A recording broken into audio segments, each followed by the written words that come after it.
to Let's Read. Today's Let's Read is the Communist Manifesto by Karl Marx and Freidrich Engels. A spectre is haunting Europe, the spectre of communism. All the powers of old Europe have entered into a holy alliance to exorcise this spectre. Pope and Tsar, Metternich and Guizot, French radicals and German police spies. Where is the party in opposition that has not been decried as communistic by its opponents in power? Where the opposition that has not hurled back the branding reproach of communism against the more advanced opposition parties, as well as against its reactionary adversaries? Two things result from this fact. Number one, communism is already acknowledged by all European powers to be itself a power. Number two, it is high time that communists should openly, in the face of the whole world, publish their views, their aims, their tendencies, and meet this nursery tale of the spectre of communism with the manifesto of the party itself. To this end, communists of various nationalities have assembled in London and sketched the following manifesto, to be published in the English, French, German, Italian, Flemish, and Danish languages. Number 1. Bourgeois and Proletarians. The history of all hitherto existing society is the history of class struggles. Freeman and slave, patrician and plebeian, lord and serf, guildmaster and journeyman, in a word, oppressor and oppressed, stood in constant opposition to one another, carried on an uninterrupted, now hidden, now open fight. A fight that each time ended, either in a revolutionary reconstitution of society at large, or in the common ruin of the contending classes. In the earlier epochs of history, we find almost everywhere a complicated arrangement of society into various orders, a manifold gradation of social rank. In ancient Rome, we have patricians, knights, plebeians, slaves. In the Middle Ages, feudal lords, vassals, guildmasters, journeymen, apprentices, serfs. In almost all these classes, again, subordinate gradations. The modern bourgeois society that has sprouted from the ruins of feudal society has not done away with class antagonisms. It has but established new classes, new conditions of oppression, new forms of struggle in place of old ones. Our epoch, the epoch of the bourgeoisie, possesses, however, this distinctive feature. It has simplified the class antagonisms. Society as a whole is more and more splitting up into two great hostile camps, into two great classes directly facing each other, bourgeoisie and proletariat. From the serfs of the Middle Ages sprang the chartered burghers of the earliest towns. From these burgesses, the first elements of the bourgeoisie were developed. The discovery of America, the rounding of the Cape, opened up fresh ground for the rising bourgeoisie. The East Indian and Chinese markets, the colonization of America, trade with the colonies, the increase in the means of exchange and in commodities generally, gave to commerce, to navigation, to industry, an impulse never before known, and thereby to the revolutionary element in the tottering feudal society, a rapid development. The feudal system of industry, under which industrial production was monopolized by closed guilds, now no longer sufficed for the growing wants of the new markets.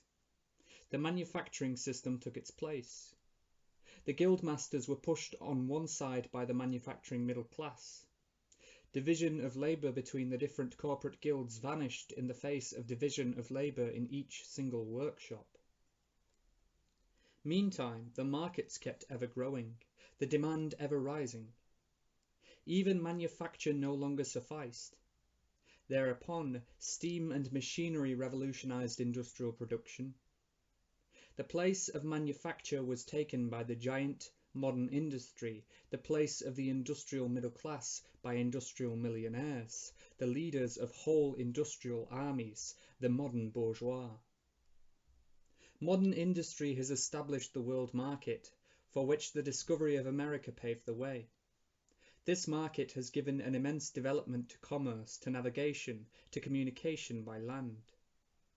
This development has, in its turn, reacted on the extension of industry. And in proportion as industry, commerce, navigation, railways extended, in the same proportion the bourgeoisie developed, increased its capital, and pushed into the background every class handed down from the Middle Ages. We see, therefore, how the modern bourgeoisie is itself the product of a long course of development, of a series of revolutions in the mode of production and exchange. Each step in the development of the bourgeoisie was accompanied by a corresponding political advance of that class. An oppressed class under the sway of the feudal nobility, an armed and self-governing association in the medieval commune. Here independent urban republic, as in Italy and Germany, there taxable third estate of the monarchy, as in France. Afterwards, in the period of manufacture proper, serving either the semi-feudal or the absolute monarchy as a counterpoise against the nobility, and, in fact, cornerstone of the great monarchies in general, the bourgeoisie has at last, since the establishment of modern industry and of the world market, conquered for itself, in the modern representative state, exclusive political sway. The executive of the modern state is but a committee for managing the common affairs of the whole bourgeoisie. The bourgeoisie historically has played a most revolutionary part. The bourgeoisie, wherever it has got the upper hand, has put an end to all feudal, patriarchal, idyllic relations. It has pitilessly torn asunder the motley feudal ties that bound man to his natural superiors, and has left remaining no other nexus between man and man than naked self-interest, than callous cash payment. It has drowned the most heavenly ecstasies of religious fervour, of chivalrous enthusiasm, of Philistine sentimentalism, in the icy water of egotistical calculation. It has resolved personal worth into exchange value, and in place of the numberless, indefeasible chartered freedoms, has set up a single, unconscionable freedom, free trade. In one word, for exploitation, veiled by religious and political illusions, it has substituted naked, shameless, direct, brutal exploitation. The bourgeoisie has stripped off its halo every occupation hitherto honoured and looked up to with reverent awe. It has converted the physician, the lawyer, the priest, the poet, the man of science into its paid wage labourers. The bourgeoisie has torn away from the family its sentimental veil, and has reduced the family relation to a mere money relation. The bourgeoisie has disclosed how it came to pass that the brutal display of vigour in the Middle Ages, which reactionists so much admire, found its fitting complement in the most slothful indolence. It has been the first to show what man's activity can bring about.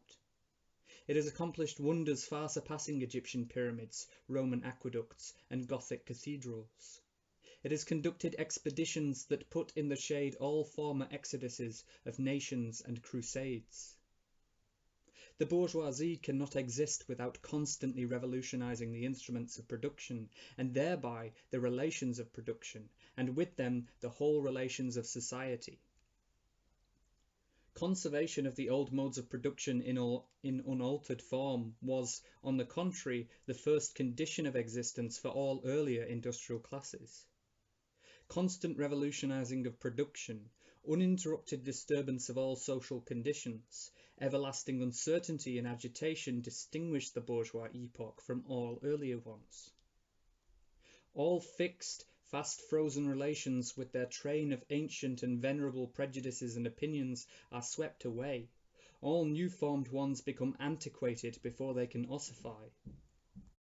All that is solid melts into air, all that is holy is profaned, and man is at last compelled to face with sober senses his real conditions of life and his relations with his kind. The need of a constantly expanding market for its products chases the bourgeoisie over the whole surface of the globe. It must nestle everywhere, settle everywhere, established connections everywhere. The bourgeoisie has, through its exploitation of the world market, given a cosmopolitan character to production and consumption in every country. To the great chagrin of reactionists, it has drawn from under the feet of industry the national ground on which it stood. All old established national industries have been destroyed or are daily being destroyed. They are dislodged by new industries, whose introduction becomes a life and death question for all civilized nations, by industries that no longer work up indigenous raw material, but raw material drawn from the remotest zones. Industries whose products are consumed, not only at home, but in every quarter of the globe. In place of the old wants, satisfied by the productions of the country, we find new wants, requiring for their satisfaction the products of distant lands and climes. In place of the old local and national seclusion and self-sufficiency, we have intercourse in every direction, universal interdependence of nations. And, as in material, so also in intellectual production. The intellectual creations of individual nations become common property. National one-sidedness and narrow-mindedness become more and more impossible, and from the numerous national and local literatures there arises a world literature. The bourgeoisie, by the rapid improvement of all instruments of production, by the immensely facilitated means of communication, draws all, even the most barbarian nations, into civilization.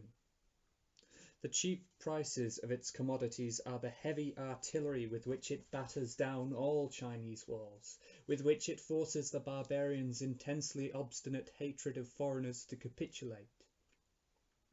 It compels all nations, on pain of extinction, to adopt the bourgeois model of production. It compels them to introduce what it calls civilization into their midst, i.e., to become bourgeois themselves. In one word, it creates a world after its own image. The bourgeoisie has subjected the country to the rule of the towns. It has created enormous cities, has greatly increased the urban population as compared with the rural, and has thus rescued a considerable part of the population from the idiocy of rural life. Just as it had made the country dependent on the towns, so it has made barbarian and semi-barbarian countries dependent on the civilized ones, nations of peasants on nations of bourgeois, the East on the West. The bourgeoisie keeps more and more doing away with the scattered state of the population, of the means of production, and of property. It has amalgamated population, centralized means of production, and has concentrated property in a few hands. The necessary consequence of this was political centralization. Independent or but loosely connected provinces, with separate interests, laws, governments, and systems of taxation, became lumped together into one nation, with one government, one code of laws, one national class interest, one frontier, and one customs tariff. The bourgeoisie, during its rule of scarce 100 years, has created more massive and more colossal productive forces than have all preceding generations together. Subjection of nature's forces to man, machinery, application of chemistry to industry and agriculture, steam navigation, railways, electric telegraphs, clearing of the whole continents for cultivation, canalization of rivers, whole populations conjured out of the ground. What earlier century had even a presentiment that such productive forces slumbered in the lap of social labour? We see then the means of production and of exchange on whose foundation the bourgeoisie built itself up, were generated in feudal society. At a certain stage in the development of these means of production and of exchange, the conditions under which feudal society produced and exchanged, the feudal organization of agriculture and manufacturing industry, in one word, the feudal relations of property became no longer compatible with the already developed productive forces. They became so many fetters. They had to be burst asunder. They were burst asunder. Into their place stepped free competition. accompanied by a social and political constitution adapted to it, and by the economical and political sway of the bourgeois class. A similar movement is going on before our own eyes. Modern bourgeois society, with its relations of production, of exchange and of property, a society that has conjured up such gigantic means of production and of exchange, is like the sorcerer, who is no longer able to control the powers of the netherworld, whom he has called up by his spells. For many a decade past, the history of industry and commerce is but the history of the revolt of modern productive forces against modern conditions of production, against the property relations that are the conditions for the existence of the bourgeoisie and of its rule. It is enough to mention the commercial crises that by their periodical return put on trial, each time more threateningly, the existence of the entire bourgeois society. In these crises, a great part not only of the existing products, but also of the previously created productive forces, are periodically destroyed. In these crises there breaks out an epidemic that, in all earlier epochs, would have seemed an absurdity, the epidemic of overproduction. Society suddenly finds itself put back into a state of momentary barbarism. It appears as if a famine, a universal war of devastation, had cut off the supply of every means of subsistence. Industry and commerce seem to be destroyed. And why? Because there is too much civilization, too much means of subsistence, too much industry, too much commerce. The productive forces at the disposal of society no longer tend to further the development of the conditions of bourgeois property. On the contrary, they have become too powerful for these conditions, by which they are fettered, and so soon as they overcome these fetters, they bring disorder into the whole of bourgeois society, endanger the existence of bourgeois property. The conditions of bourgeois society are too narrow to comprise the wealth created by them. And how does the bourgeoisie get over these crises? On the one hand, by enforced destruction of a mass of productive forces, on the other by the conquest of new markets, and by the more thorough exploitation of the old ones. That is to say, by paving the way for more extensive and more destructive crises, and by diminishing the means whereby crises are prevented. The weapons with which the bourgeoisie felled feudalism to the ground are now turned against the bourgeoisie itself. But not only has the bourgeoisie forged the weapons that bring death to itself, it has also called into existence the men who are to wield those weapons, the modern working class, the proletarians. In proportion as the bourgeoisie, i.e. capital, is developed, in the same proportion is the proletariat, the modern working class, developed. A class of labourers who live only so long as they find work, and who find work only so long as their labour increases capital. These labourers, who must sell themselves piecemeal, are a commodity, like every other article of commerce, and are consequently exposed to all the vicissitudes of competition, to all the fluctuations of the market. Owing to the extensive use of machinery and to division of labour, the work of the proletarians has lost all individual character, and, consequently, all charm for the workman. He becomes an appendage of the machine, and it is only the most simple, most monotonous, and most easily acquired knack that is required of him. Hence, the cost of production of a workman is restricted, almost entirely, to the means of subsistence that he requires for his maintenance, and for the propagation of his race. But the price of a commodity, and therefore also of labour, is equal to its cost of production. In proportion, therefore, as the repulsiveness of the work increases, the wage decreases. Nay, more, in proportion as the use of machinery and division of labour increases, in the same proportion the burden of toil also increases, whether by prolongation of the working hours, by increase of the work exacted in a given time, or by increased speed of the machinery, etc. Modern industry has converted the little workshop of the patriarchal master into the great factory of the industrial capitalist. Masses of labourers crowded into the factory are organised like soldiers. As privates of the industrial army, they are placed under the command of a perfect hierarchy of officers and sergeants. Not only are they slaves of the bourgeois class and of the bourgeois state, they are daily and hourly enslaved by the machine, by the overseer, and, above all, by the individual bourgeois manufacturer himself.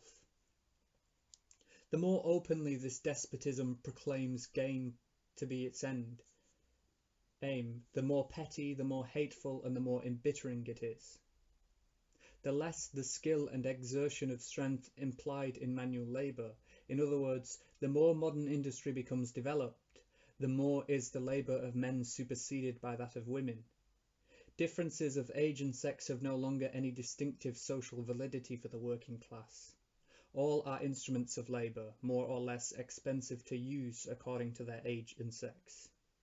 No sooner is the exploitation of the labourer by the manufacturer so far at an end that he receives his wages in cash, than he is set upon by the other portions of the bourgeoisie, the landlord, the shopkeeper, the pawnbroker, etc.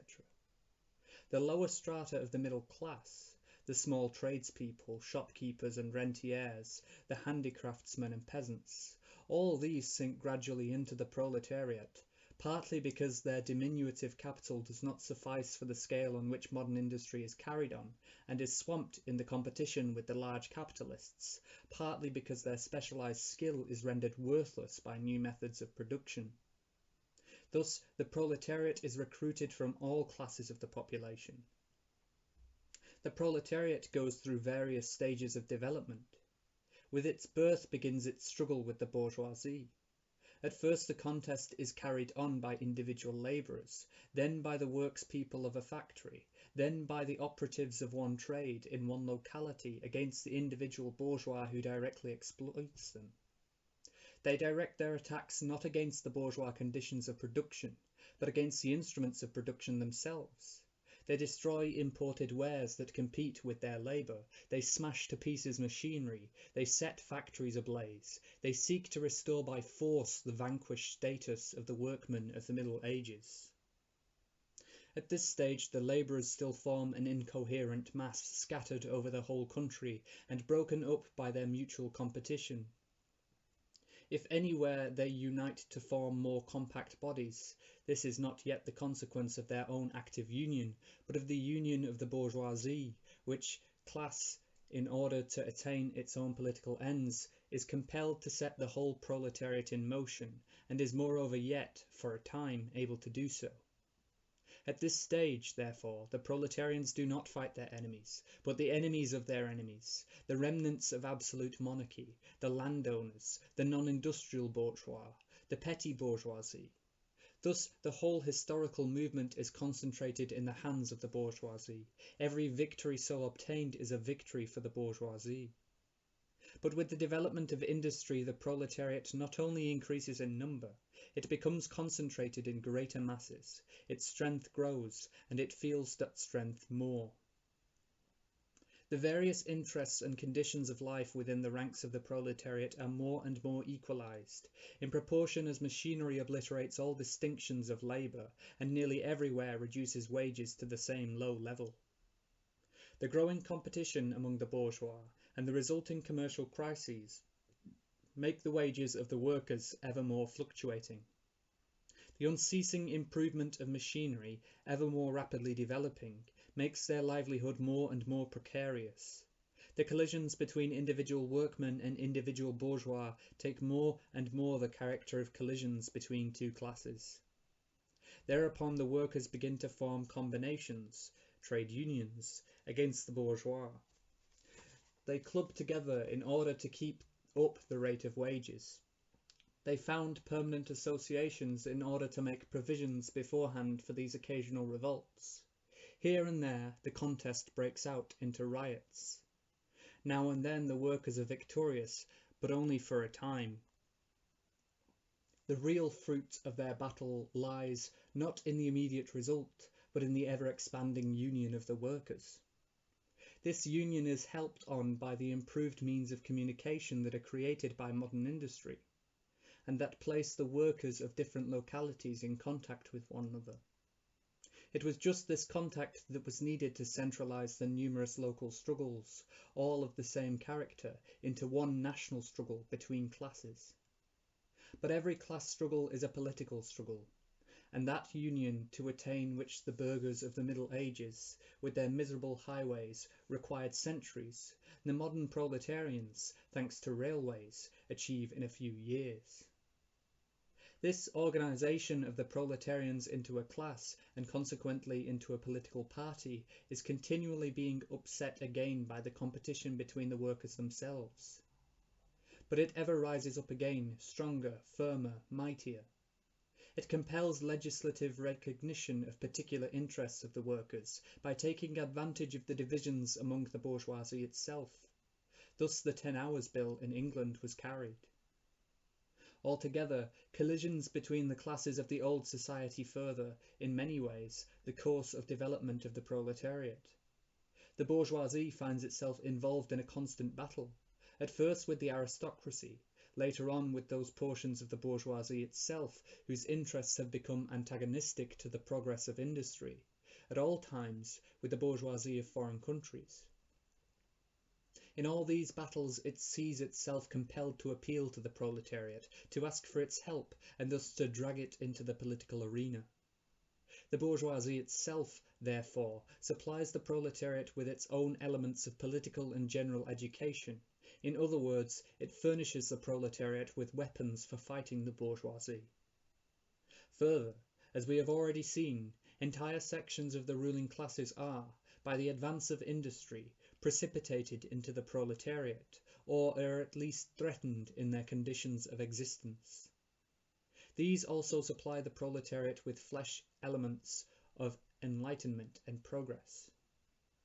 Finally, in times when the class struggle nears the decisive hour, the process of dissolution going on with the ruling class, in fact, within the whole range of old society, assumes such a violent, glaring character that a small section of the ruling class cuts itself adrift and joins the revolutionary class, the class that holds the future in its hands.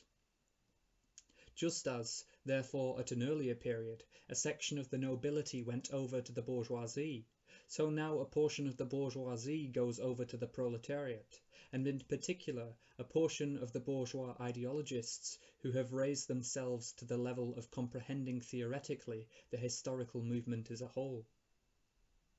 Of all the classes that stand face to face with the bourgeoisie today, the proletariat alone is a really revolutionary class. The other classes decay and finally disappear in the face of modern industry. The proletariat is its special and essential product. The lower middle class, the small manufacturer, the shopkeeper, the artisan, the peasant, all these fight against the bourgeoisie to save from extinction their existence as fractions of the middle class. They are therefore not revolutionary, but conservative. Nay more, they are reactionary, for they try to roll back the wheel of history. If by chance they are revolutionary, they are so only in view of their impending transfer into the proletariat. They thus defend not their present, but their future interests. They desert their own standpoint to place themselves at that of the proletariat. The dangerous class, the social scum, that passively rotting mass thrown off by the lowest layers of old society, may, here and there, be swept into the movement by a proletarian revolution. Its conditions of life, however, prepare it far more for the part of a bribed tool of reactionary intrigue. In the conditions of the proletariat, those of old society at large are already virtually swamped. The proletarian is without property. His relation to his wife and children has no longer anything in common with the bourgeois family relations. Modern industrial labour, modern subjection to capital, the same in England as in France, in America as in Germany, has stripped him of every trace of national character. Law, morality, religion are to him so many bourgeois prejudices, behind which lurk in ambush just as many bourgeois interests. All the preceding classes that got the upper hand sought to fortify their already acquired status by subjecting society at large to their conditions of appropriation. The proletarians cannot become masters of the productive forces of society except by abolishing their own previous mode of appropriation, and thereby also every other previous mode of appropriation. They have nothing of their own to secure and to fortify their mission. Their mission is to destroy all previous securities for and insurances of individual property. All previous historical movements were movements of minorities or in the interest of minorities. The proletarian movement is the self-conscious, independent movement of the immense majority in the interest of the immense majority. The proletariat, the lowest stratum of our present society, cannot stir, cannot raise itself up without the whole superincumbent strata of official society being sprung into the air. Though not in substance, yet in form, the struggle of the proletariat with the bourgeoisie is at first a national struggle. The proletariat of each country must, of course, first of all settle matters with its own bourgeoisie. In depicting the most general phases of the development of the proletariat, we trace the more or less veiled civil war raging within existing society, up to the point where that war breaks out into open revolution, and where the violent overthrow of the bourgeoisie lays the foundation for the sway of the proletariat. Hitherto, every form of society has been based, as we have already seen, on the antagonisms of oppressing and oppressed classes. But in order to oppress a class, certain conditions must be assured to it under which it can, at least, continue its slavish existence. The serf in the period of serfdom raised himself to membership in the commune, just as the petty bourgeois under the yoke of feudal absolutism managed to develop into a bourgeois. The modern labourer, on the contrary, instead of rising with the progress of industry, sinks deeper and deeper below the conditions of existence of his own class. He becomes a pauper, and pauperism develops more rapidly than population and wealth. And here it becomes evident that the bourgeoisie is unfit any longer to be the ruling class in society, and to impose its conditions of existence upon society as an overriding law. It is unfit to rule because it is incompetent to assure an existence to its slave within his slavery, because it cannot help letting him sink into such a state that it has to feed him instead of being fed by him. Society can no longer live under this bourgeoisie. In other words, its existence is no longer compatible with society. The essential condition for the existence and for the sway of the bourgeois class is the formation and augmentation of capital. The condition for capital is wage labour. Wage labour rests exclusively on competition between labourers. The advance of industry, whose involuntary promoter is the bourgeoisie, replaces the isolation of the labourers, due to competition, by their revolutionary combination, due to association. The development of modern industry, therefore, cuts from under its feet the very foundation on which the bourgeoisie produces and appropriates products. What the bourgeoisie therefore produces, above all, are its own gravediggers. Its fall and the victory of the proletariat are equally inevitable. Number 2. Proletarians and Communists. In what relation do Communists stand to the proletarians as a whole? The Communists do not form a separate party opposed to other working class parties. They have no interests separate and apart from those of the proletariat as a whole. They do not set up any sectarian principles of their own by which to shape and mould the proletarian movement. The Communists are distinguished from the other working class parties by this only. Number 1. In the national struggles of the proletarians of the different countries, they point out and bring to the front the common interests of the entire proletariat, independently of all nationality. Number 2. In the various stages of development which the struggle of the working class against the bourgeoisie has to pass through, they always and everywhere represent the interests of the movement as a whole. The Communists, therefore, are, on the one hand, practically the most advanced and resolute section of the working class parties of every country, that section which pushes forward all others. On the other hand, theoretically, they have over the great mass of the proletariat the advantage of clearly understanding the line of march, the conditions and the ultimate general results of the proletarian movement. The immediate aim of the communists is the same as that of all other proletarian parties: formation of the proletariat into a class, overthrow of the bourgeois supremacy, conquest of political power by the proletariat. The theoretical conclusions of the communists are in no way based on ideas or principles that have been invented or discovered by this or that would-be universal reformer. They merely express, in general terms, actual relations springing from an existing class struggle, from a historical movement going on under our eyes. The abolition of existing property relations is not at all a distinctive feature of communism. All property relations in the past have continually been subject to historical change consequent upon the change in historical conditions. The French Revolution, for example, abolished feudal property in favour of bourgeois property. The distinguishing feature of communism is not the abolition of property generally, but the abolition of bourgeois property. But modern bourgeois private property is the final and most complete expression of the system of producing and appropriating products that is based on class antagonisms, on the exploitation of the many by the few. In this sense, the theory of the communists may be summed up in the single sentence: abolition of private property.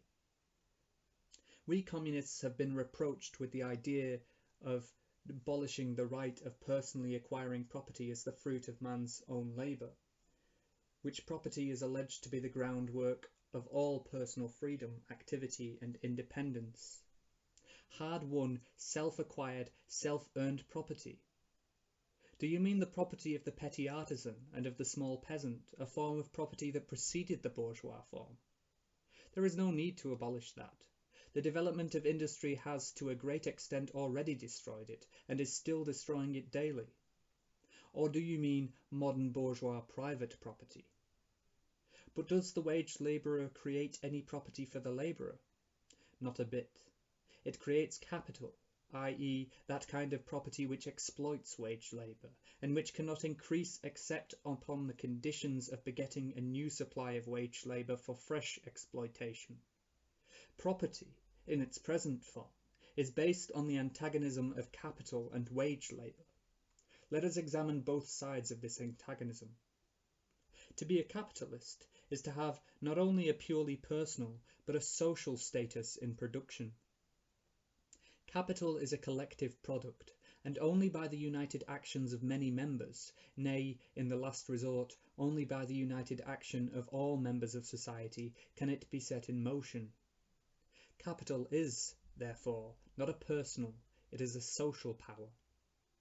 When, therefore, capital is converted into common property, into the property of all members of society, personal property is not thereby transformed into social property. It is only the social character of the property that is changed. It loses its class character. Let us now take wage labour. The average price of wage labour is the minimum wage, i.e. that quantum of the means of subsistence which is absolutely requisite to keep the labourer in bare existence as a labourer. What, therefore, the wage labourer appropriates by means of his labour merely suffices to prolong and reproduce a bare existence. We by no means intend to abolish this personal appropriation of the products of labour, an appropriation that is made for the maintenance and reproduction of human life, and that leaves no surplus wherewith to command the labourer of others.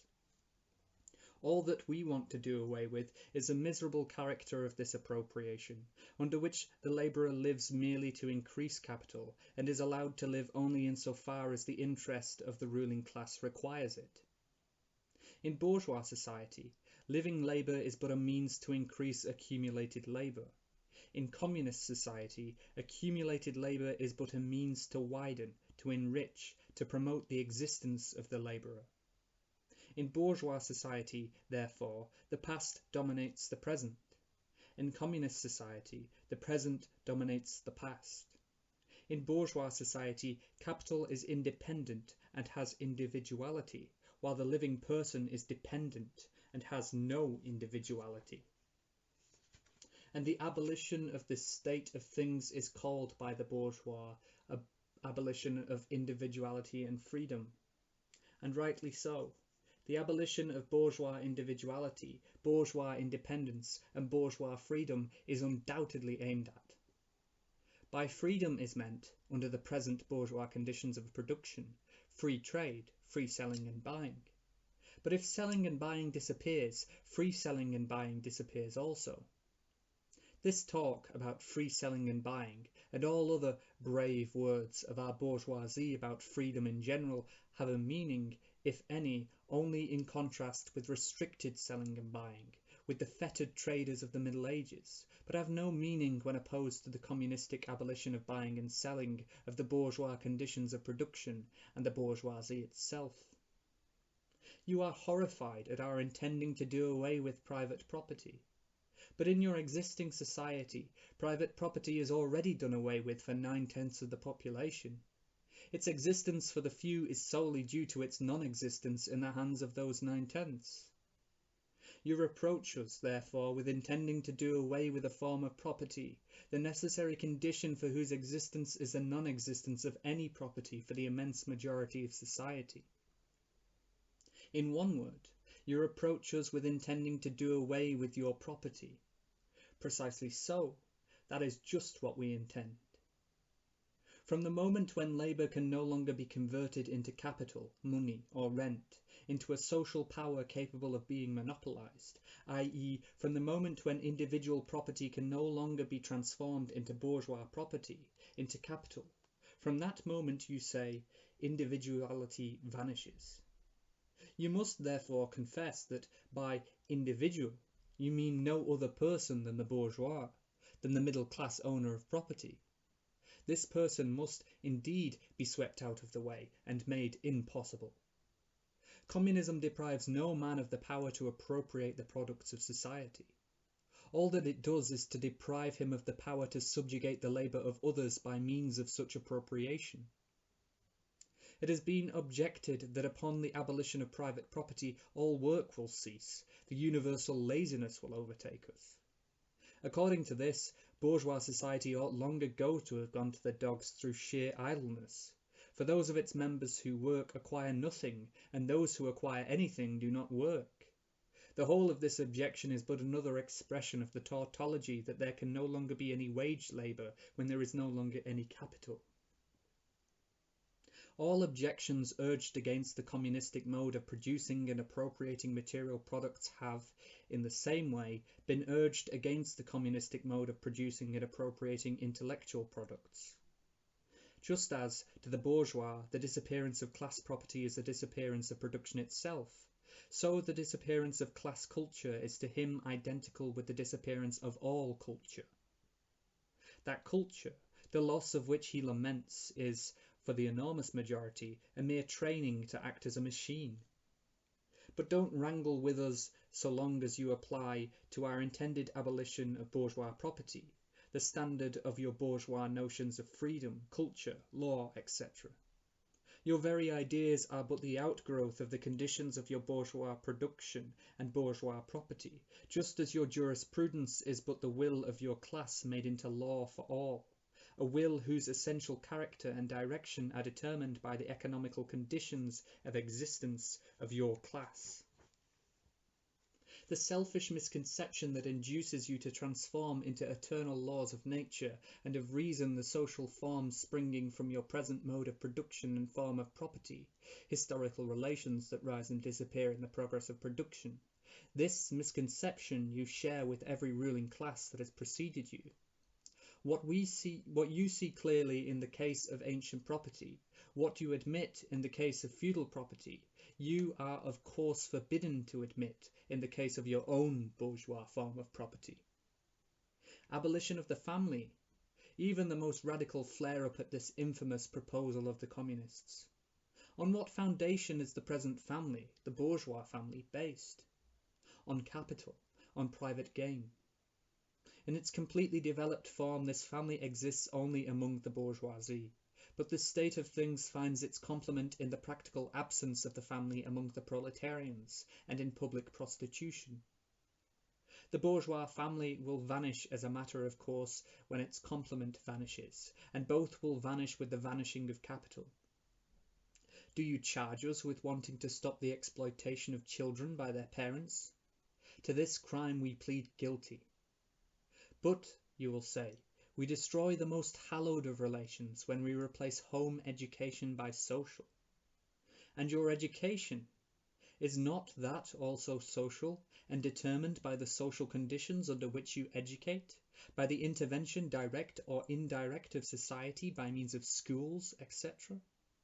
The communists have not invented the intervention of society in education. They do but seek to alter the character of that intervention and to rescue education from the influence of the ruling class. The bourgeois claptrap about the family in education, about the hallowed correlation of parent and child, becomes all the more disgusting the more by the action of modern industry all family ties among the proletarians are torn asunder, and their children transformed into simple articles of commerce and instruments of labour. But you communists would introduce community of women, screams the whole bourgeoisie in chorus. The bourgeois sees in his wife a mere instrument of production. He hears that the instruments of production are to be exploited in common, and, naturally, can come to no other conclusion than the lot of being common to all will likewise fall to the women. He has not even a suspicion that the real point aimed at is to do away with the status of women as mere instruments of production. For the rest, nothing is more ridiculous than the virtuous indignation of the bourgeois at the community of women which, they pretend, is to be openly and officially established by the communists. The communists have no need to introduce community of women. It has existed almost from time immemorial. Our bourgeois, not content with having the wives and daughters of the proletarians at their disposal, not to speak of common prostitutes, take the greatest pleasure in seducing each other's wives. Bourgeois marriage is in reality a system of wives in common, and thus, at the most, what the communists might possibly be reproached with is that they desire to introduce, in substitution for a hypocritically concealed and openly legalized community of women. For the rest, it is self-evident that the abolition of the present system of production must bring with it the abolition of the community of women springing from that system, i.e. of prostitution, both public and private. The communists are further reproached with desiring to abolish countries and nationality. The working men have no country. We cannot take from them what they have not got, since the proletariat must first of all acquire political supremacy, must rise to be the leading class of the nation, must constitute itself as the nation. It is, so far, itself national, though not in the bourgeois sense of the word. National differences and antagonisms between peoples are daily more and more vanishing, owing to the development of the bourgeoisie, to freedom of commerce, to the world market, to uniformity in the mode of production and in the conditions of life corresponding thereto. The supremacy of the proletariat will cause them to vanish still faster. United action, of the leading civilized countries at least, is one of the first conditions for the emancipation of the proletariat. In proportion as the exploitation of one individual by another is put an end to, the exploitation of one nation by another will also be put an end to. In proportion as the antagonism between classes within the nation vanishes, the hostility of one nation to another will come to an end. The charges against communism made from a religious, a philosophical, and generally from an ideological standpoint are not deserving of serious examination. Does it require deep intuition to comprehend that man's ideas, views and conceptions, in one word, man's consciousness, changes with every change in the condition of his material existence, in his social relations, and in his social life? What else does the history of ideas prove than that intellectual production changes its character in proportion as material production is changed? The ruling ideas of each age have ever been the ideas of its ruling class. When people speak of ideas that revolutionize society, they do but express the fact that within the old society the elements of a new one have been created, and that the dissolution of the old ideas keeps even pace with the dissolution of the old conditions of existence. When the ancient world was in its last throes, the ancient religions were overcome by Christianity. When Christian ideas succumbed in the 18th century to rationalist ideas, feudal society fought its death battle with the then revolutionary bourgeoisie. The ideas of religious liberty and freedom of conscience merely gave expression to the sway of free competition within the domain of knowledge. Undoubtedly, it will be said, religious, moral, philosophical and juridical ideas have been modified in the course of historical development. But religion, morality, philosophy, political science and law constantly survive this change. There are, besides, eternal truths such as freedom, justice, etc., that are common to all states of society, but communism abolishes eternal truths. It abolishes all religion and all morality instead of constituting them on a new basis. It therefore acts in contradiction to all past historical experience. What does this accusation reduce itself to? The history of all past society has consisted in the development of class antagonisms that assume different forms at different epochs. But whatever form they may have taken, one fact is common to all past ages, viz., the exploitation of one part of society by the other. No wonder, then, that the social consciousness of past ages, despite all the multiplicity and variety it displays, moves within certain common forms of general ideas, which cannot completely vanish except with the total disappearance of class antagonisms. The communist revolution is the most radical rupture with traditional property relations. No wonder that its development involves the most radical rupture with traditional ideas. But let us have done with the bourgeois objections to communism. We have seen above that the first step in the revolution by the working class is to raise the proletariat to the position of ruling class, to win the battle of democracy. The proletariat will use its political supremacy to wrest, by degrees, all capital from the bourgeoisie, to centralize all instruments of production in the hands of the state, i.e. of the proletariat organized as a ruling class, and to increase the total of productive forces as rapidly as possible. Of course, in the beginning, this cannot be effected except by means of despotic inroads on the rights of property and on the conditions of bourgeois production. By means of measures, therefore, which appear economically insufficient and untenable, but which, in the course of the movement, outstrip themselves, necessitate further inroads upon the old social order, and are unavoidable as a means of entirely revolutionizing the mode of production. These measures will of course be different in different countries.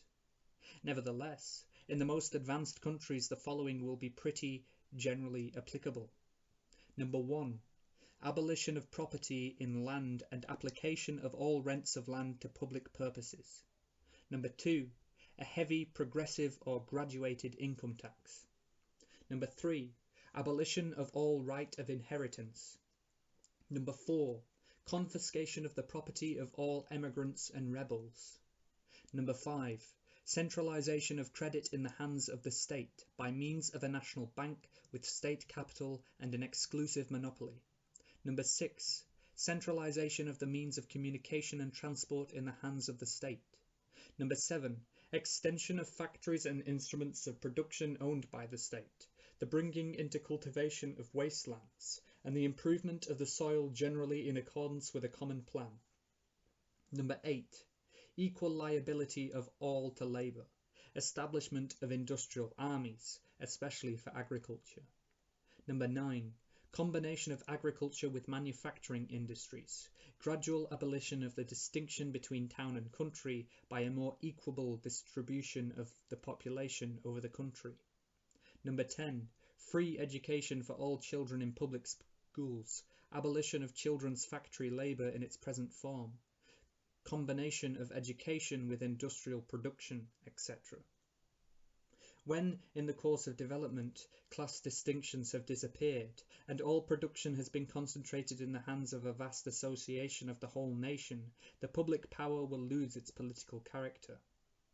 Political power, properly so called, is merely the organised power of one class for oppressing another. If the proletariat during its contest with the bourgeoisie is compelled by the force of circumstances to organise itself as a class, if by means of a revolution it makes itself the ruling class, and as such sweeps away by force the old conditions of production, then it will, along with these conditions, have swept away the conditions for the existence of class antagonisms and of classes generally, and will thereby have abolished its own supremacy as a class. In place of the old bourgeois society, with its classes and class antagonisms, we shall have an association in which the free development of each is a condition for the free development of all. Number 3. Socialist and Communist Literature. Part 1. Reactionary Socialism. A. Feudal Socialism. Owing to their historical position, it became the vocation of the aristocracies of France and England to write pamphlets against modern bourgeois society. In the French Revolution of July 1830 and in the English Reform agitation, these aristocracies again succumbed to the hateful upstart. Thenceforth, a serious political contest was altogether out of question. A literary battle alone remained possible. But even in the domain of literature, the old cries of the Restoration period had become impossible. In order to arouse sympathy, the aristocracy were obliged to lose sight, apparently, of their own interests, and to formulate their indictment against the bourgeoisie in the interest of the exploited working class alone. Thus the aristocracy took their revenge by singing lampoons on their new master, and whispering in his ears sinister prophecies of coming catastrophe. In this way arose feudal socialism, half lamentation, half lampoon, half echo of the past, half menace of the future, at times by its bitter, witty and incisive criticism striking the bourgeoisie to the very heart's core, but always ludicrous in its effect, through total incapacity to comprehend the march of modern history. The aristocracy, in order to rally the people to them, waved the proletarian arms bag in front for a banner. But the people, so often as it joined them, saw on their hindquarters the old feudal coat of arms, and deserted with loud and irreverent laughter. One section of the French Legitimists and Young England exhibited this spectacle. In pointing out that their mode of exploitation was different to that of the bourgeoisie, the feudalists forget that they exploited under circumstances and conditions that were quite different, and that are now antiquated. In showing that under their rule the modern proletariat never existed, they forget that the modern bourgeoisie is a necessary offspring of their own form of society. For the rest, so little do they conceal the reactionary character of their criticism, that their chief accusation against the bourgeoisie amounts to this: that under the bourgeois regime a class is being developed, which is destined to cut, uproot and branch the old order of society. What they upbraid the bourgeoisie with is not so much that it creates a proletariat, as that it creates a revolutionary proletariat. In political practice, therefore, they join in all coercive measures against the working class, and in ordinary life, despite their highfalutin praises, they stoop to pick up the golden apples dropped from the tree of industry, and to barter truth, love, and honour for traffic in wool, beetroot sugar, and potato spirits. As the parson has ever gone hand in hand with the landlord, so has clerical socialism with feudal socialism. Nothing is easier than to give Christian asceticism a socialist tinge. Has not Christianity declaimed against private property, against marriage, against the state? Has it not preached in the place of these charity and poverty, celibacy and mortification of the flesh, monastic life, and Mother Church? Christian socialism is but the holy water with which the priest consecrates the heart-burnings of the aristocrat. B. Petty bourgeois socialism. The feudal aristocracy was not the only class that was ruined by the bourgeoisie. not the only class whose conditions of existence pined and perished in the atmosphere of modern bourgeois society. The medieval burgesses and the small peasant proprietors were the precursors of the modern bourgeoisie.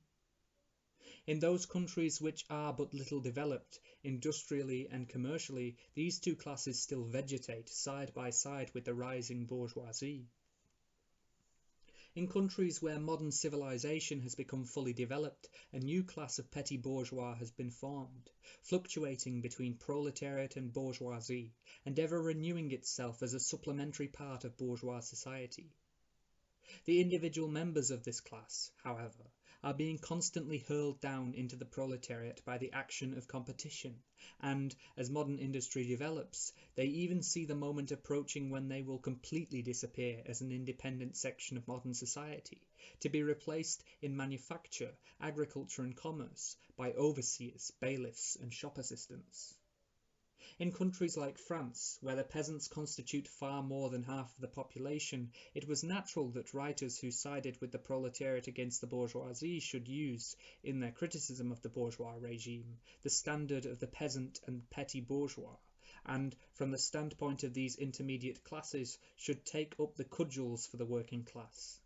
Thus arose petty bourgeois socialism. Sismondi was the head of this school, not only in France but also in England. This school of socialism dissected with great acuteness the contradictions and the conditions of modern production. It laid bare the hypocritical apologies of economists. It proved incontrovertibly the disastrous effects of machinery and division of labour, the concentration of capital and land in a few hands, overproduction and crises. It pointed out the inevitable ruin of the petty bourgeois and peasant, the misery of the proletariat, the anarchy in production, the crying inequalities in the distribution of wealth, the industrial war of extermination between nations, the dissolution of old moral bonds, of the old family relations, of the old nationalities. In its positive aims, however, this form of socialism aspires either to restoring the old means of production and of exchange, and with them the old property relations and the old society, or to cramping the modern means of production and of exchange within the framework of the old property relations that have been, and were bound to be, exploded by those means. In either case, it is both reactionary and utopian. Its last words are corporate guilds for manufacture, patriarchal relations in agriculture.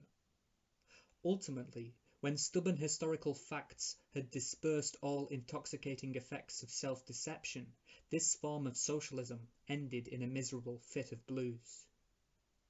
C. German or true socialism.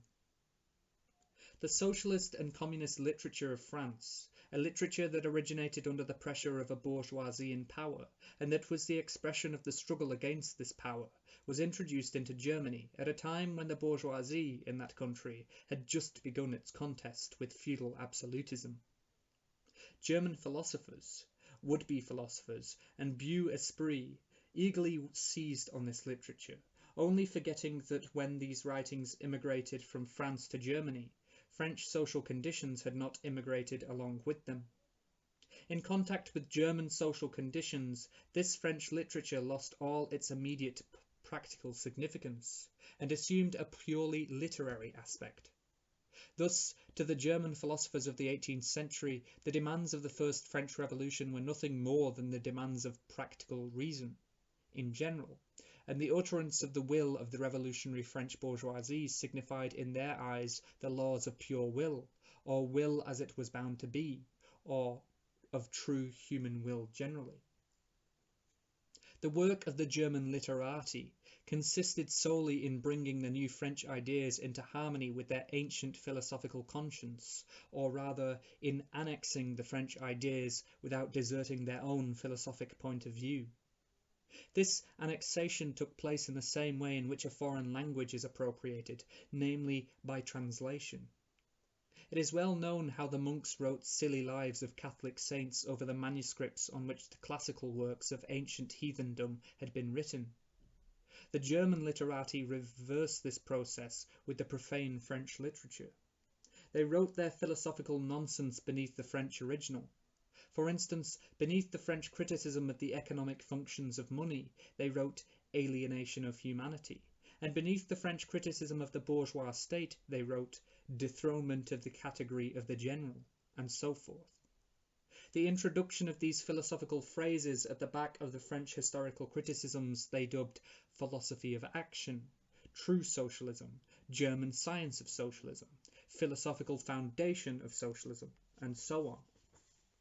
The French socialists and communist literature was thus completely emasculated, and since it ceased in the hands of the German to express the struggle of one class with the other, he felt conscious of having overcome French one-sidedness, and of representing not true requirements, but the requirements of truth.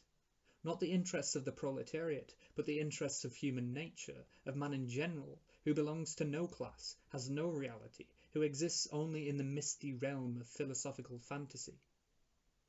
This German socialism, which took its schoolboy tasks so seriously and solemnly, and extolled its poor stock-in-trade in such mountain-back fashion, meanwhile gradually lost its pedantic innocence. The fight of the German, and especially the Prussian bourgeoisie, against feudal aristocracy and absolute monarchy, in other words, the liberal movement, became more earnest. By this, the long-wished-for opportunity was offered to true socialism, of confronting the political movement with the socialist demands, of hurling the traditional anathemas against liberalism, against representative government, against bourgeois competition, bourgeois freedom of the press, bourgeois legislation, bourgeois liberty and equality, and of preaching to the masses that they had nothing to gain and everything to lose by this bourgeois movement. German socialism forgot, in the nick of time, that the French criticism, whose silly echo it was, presupposed the existence of modern bourgeois society, with its corresponding economic conditions of existence and the political constitution adapted thereto, the very things whose attainment was the object of the pending struggle in Germany. To the absolute governments, with their following of parsons, professors, country squires and officials, it served as a welcome scarecrow against the threatening bourgeoisie. It was a sweet finish after the bitter pills of floggings and bullets with which these same governments just at that time dosed the German working class risings. While this true socialism thus served the governments as a weapon for fighting the German bourgeoisie, it at the same time directly represented a reactionary interest, the interest of the German Philistines. In Germany, the petty bourgeois class, a relic of the 16th century and since then constantly cropping up again under various forms, is a real social basis of the existing state of things. To preserve this class is to preserve the existing state of things in Germany. The industrial and political supremacy of the bourgeoisie threatens it with certain destruction, on the one hand from the concentration of capital, on the other from the rise of a revolutionary proletariat. True socialism appeared to kill these two birds with one stone. It spread like an epidemic. The robe of speculative cobwebs, embroidered with flowers of rhetoric, steeped in the dew of sickly sentiment, this transcendental robe in which the German socialists wrapped their sorry eternal truths, all skin and bone, served to wonderfully increase the sale of their goods amongst such a public. And on its part, German socialism recognized more and more its own calling as the bombastic representative of the petty bourgeois Philistine. It proclaimed the German nation to be the model nation, and the German petty Philistine to be the typical man. To every villainous meanness of this model man, it gave a hidden, higher socialistic interpretation, the exact contrary of its real character. It went to the extreme length of directly opposing the brutally destructive tendency of communism, and of proclaiming its supreme and impartial contempt of all class struggles. With very few exceptions, all the so-called socialist and communist publications that now, 1847, circulate in Germany belong to the domain of this foul and enervating literature. Number 2. Conservative or bourgeois socialism. A part of the bourgeoisie is desirous of redressing social grievances in order to secure the continued existence of bourgeois society. To this section belong economists, philanthropists, humanitarians, improvers of the condition of the working class, organisers of charity, members of societies for the prevention to cruelty to animals, temperance fanatics, hole and corner reformers of every imaginable kind. This form of socialism has, moreover, been worked out into complete systems. We may cite Proudhon's Philosophie de la Miserie as an example of this form. The socialistic bourgeois want all the advantages of modern social conditions without the struggles and dangers necessarily resulting therefrom. They desire the existing state of society minus its revolutionary and disintegrating elements. They wish for a bourgeoisie without a proletariat. The bourgeoisie naturally conceives the world in which it is supreme to be the best, and bourgeois socialism develops this comfortable conception into various more or less complete systems. In requiring the proletariat to carry out such a system, and thereby to march straightway into the new social Jerusalem, it but requires in reality that the proletariat should remain within the bounds of existing society, but should cast away all its hateful ideas concerning the bourgeoisie. A second and more practical, but less systematic form of this socialism sought to deprecate every revolutionary movement in the eyes of the working class, by showing that no mere political reform, but only a change in the material conditions of existence in economical relations could be of any advantage to them. By changes in the material conditions of existence, this form of socialism, however, by no means understands abolition of the bourgeois relations of production, an abolition that can be effected only by a revolution, but administrative reforms, based on the continued existence of these relations. Reforms, therefore, that in no respect affect the relations between capital and labour, but, at the best, lessen the cost and simplify the administrative work of bourgeois government. Bourgeois socialism attains an adequate expression when, and only when, it becomes a mere figure of speech. Free trade, for the benefit of the working class. Protective duties, for the benefit of the working class. Prison reform, for the benefit of the working class. This is the last word, and the only seriously meant word of bourgeois socialism. It is summed up in the phrase, "the bourgeois is a bourgeois for the benefit of the working class." Number 3. Critical utopian socialism and communism. We do not here refer to that literature which, in every great modern revolution, has always given voice to the demands of the proletariat, such as the writings of Babeuf and others. The first direct attempts of the proletariat to attain its own ends, made in times of universal excitement, when feudal society was being overthrown, these attempts necessarily failed, owing to the then undeveloped state of the proletariat, as well as to the absence of the economic conditions for its emancipation, conditions that had yet to be produced, and could be produced by the impending bourgeois epoch alone. The revolutionary literature that accompanied these first movements of the proletariat had necessarily a revolutionary character. It inculcated universal asceticism and social levelling in its crudest form. The socialist and communist systems properly so called, those of Saint-Simon, Fourier, Owen and others, spring into existence in this early undeveloped period, described above, of the struggle between proletariat and bourgeoisie. The founders of these systems see, indeed, the class antagonisms, as well as the action of the decomposing elements in the prevailing form of society. But the proletariat, as yet in its infancy, offers to them the spectacle of a class without any historical initiative, or any independent political movement. Since the development of class antagonism keeps even pace with the development of industry, the economic situation, as they find it, does not as yet offer to them the material conditions for the emancipation of the proletariat. They therefore search after a new social science, after new social laws, that are to create these conditions. Historical action is to yield to their personal inventive action historically created conditions of emancipation to fantastic ones, and the gradual, spontaneous class organization of the proletariat to an organization of society specially contrived by these investors. Future history resolves itself, in their eyes, into the propaganda and the practical carrying out of their social plans. In the formation of these plans, they are conscious of caring chiefly for the interests of the working class, as being the most suffering class. Only from the point of view of being the most suffering class does a proletariat exist for them.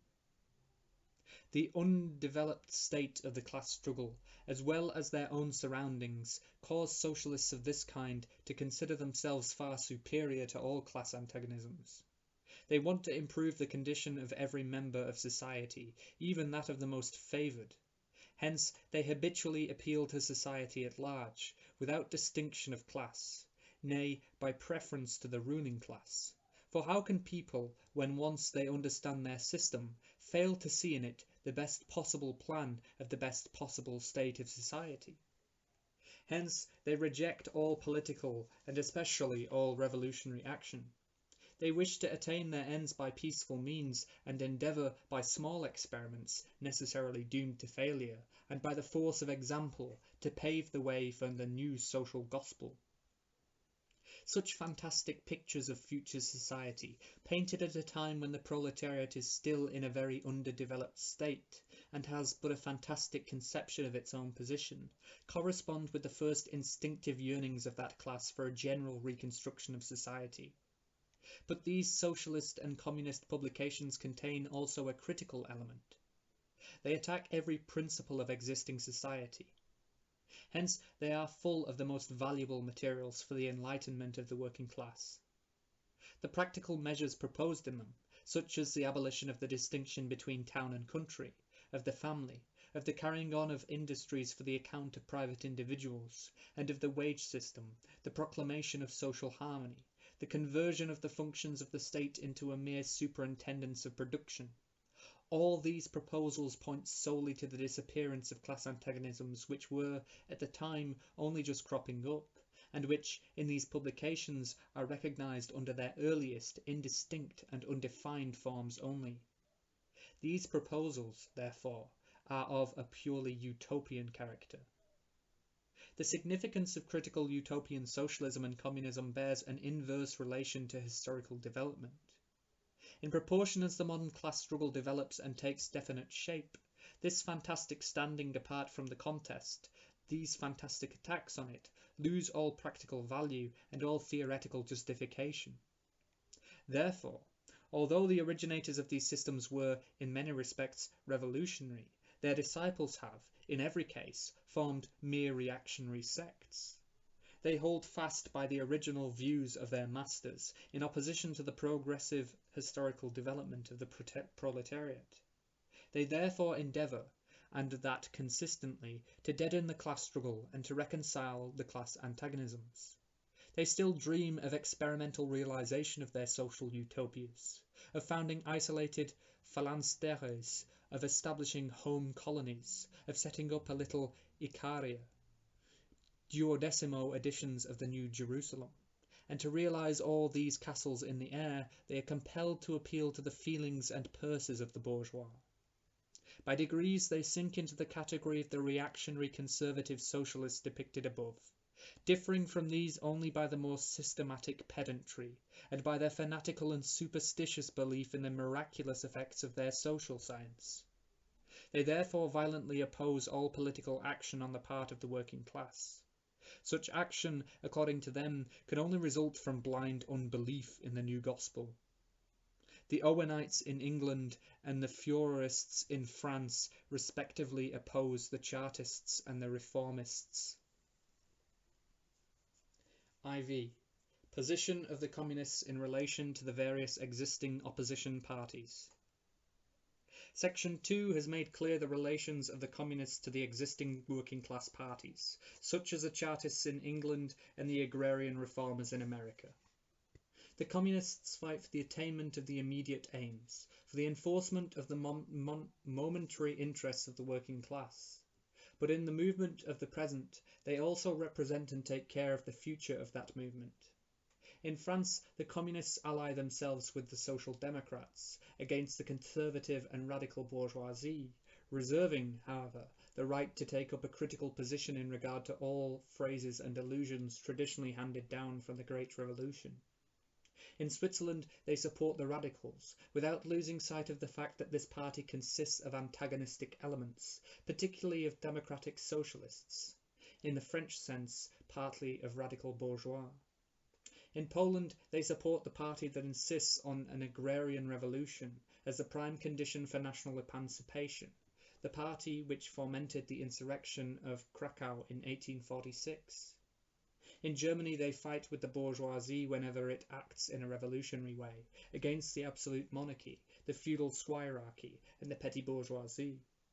But they never cease, for a single instant, to instill into the working class the clearest possible recognition of the hostile antagonism between bourgeoisie and proletariat, in order that the German workers may straightway use, as so many weapons against the bourgeoisie, the social and political conditions that the bourgeoisie must necessarily introduce along with its supremacy, and in order that, after the fall of the reactionary classes in Germany, the fight against the bourgeoisie itself may immediately begin.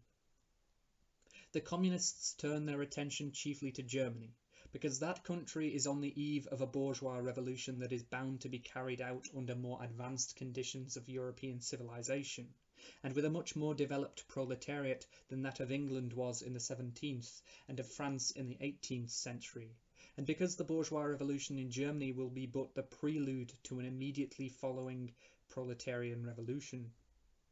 In short, the communists everywhere support every revolutionary movement against the existing social and political order of things.